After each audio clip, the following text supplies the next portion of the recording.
එතකොට දැන් ආයෙ අපි බලමු. ඇයි පෙරහැර යන්නේ? ගම වටේ පෙරහැර යනවා. දැන් අසපුවකට නම් හැම පැත්තෙම මිනිස්සු සම්බන්ධ නිසා ගම වටේ පෙරහැරවල යමනවක් නැහැ.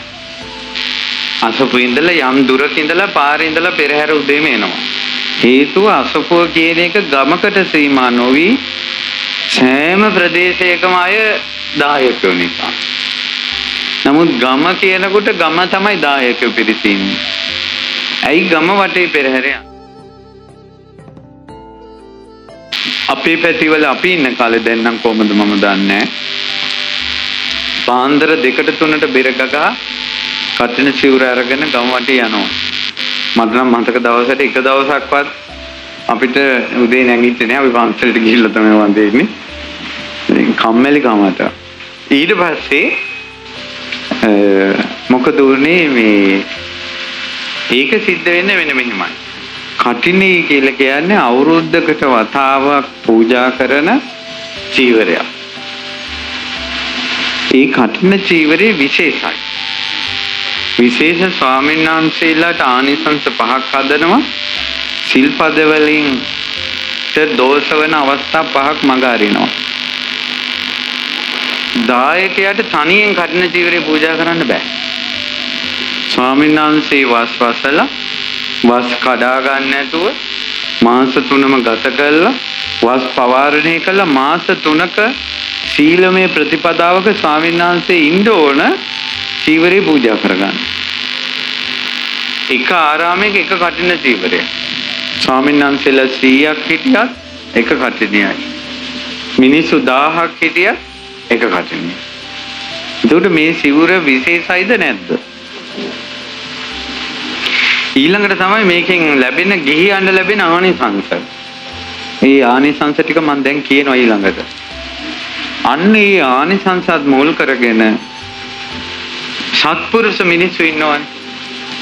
සත්පුරුෂ මිනිස්සයා කැමැති අන් අය පින් කර ගන්නවටද පින් කර ගන්න නැතුව ඉන්නවටද? අනිත් අය පින් කර ගන්නවට කැමැති සත්පුරුෂයා. අනේ මේ භවත් සත්වයෝ මේ විඳින දුකෙන් නිදහස් වෙන්න මුන්ටත් පිනක් රැස් වෙනවා නම් කියන සිතුවිල්ල එනවා.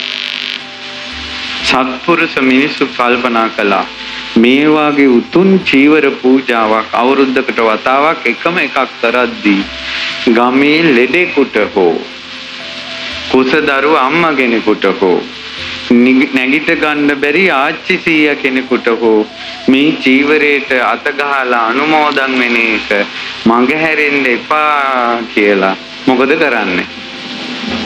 ගම වටේ යන. දැන් මේ සිවුර වඩම්මනවා කියලා බෙර ගහගෙන ගම වටේ යන. දැන් මට කියන්න ගම වටේ යන පෙරහැරක් නම් ওই චීවරේ වඩම්මන්න ඕනේ අතින්ද රන්සිවිගේන්ද දෝලාවෙන්ද වාහනෙන්ද ඇතා පිටින්ද? ගම වටේ යන්නේ කන්න. ඇතා පිටින්? ඇයි අතින්? හිමීට යනවා? නෑ. මොකටද? මට වාහනේ හිමීට යන්න පුළුවන්. ඒ සිවුර අත ගස්සවන්න බෑ. දැන් මේ සිවුර ගෙනියන්නේ කාටවත් මග හැරෙන්න එපා කියලානේ. මං කියන්නේ පාරේන වීදි පෙරහැර නෙවෙයි වීදි පෙරහැර යතාව පිටින් හෝ රන්සිවිගෙන් හෝ වාහනකින් ඕනෙකින් ගෙනවට කමන්නේ. ගමේ වටේ ඇතුලේ යන පෙරහැරක් නම් අතින් තමයි.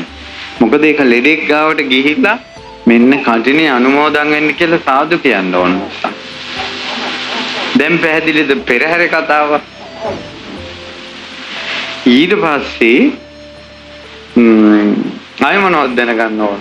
ඔන්න පෙරහැරෙන් වදම්මලා ඔන්න කටින චීවරේ ආරාමයට ගෙනල්ලා රෙද්දක් නම් ගෙනාවේ එදාම මහලා එදාම හදා ගන්නවා. සිවුරක් නම් ගැටලුවක් නැහැ.